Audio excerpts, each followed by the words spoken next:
Mga lods, magluto tayong Korean recipe. Japchae. Ito ang kanyang ingredient.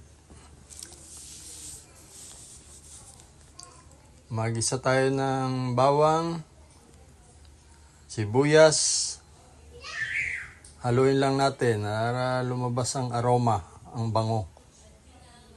Sunod natin ilagay ang mushroom. Ilagay na rin natin ang carrots.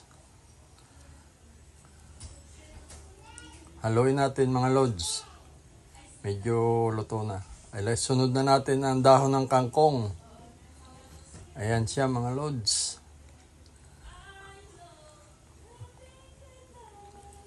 Set aside na natin. Papakulo tayo ng tubig.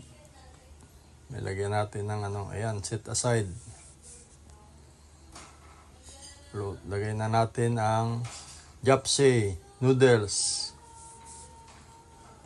Yan natin ang konting seasoning bago haluin natin para ma-mix. Lutuin natin konting oras. I-mix na natin ang naluluto nating gulay kanina, mga lods. Yan. I-mix na natin para tumagos na ang sarap ng Korean recipe. Japchae. Yummy. Ayan na mga lods. Lagay tayo ng topping sa scrambled egg. Ayan ang finished product ng Korean recipe. Japchae.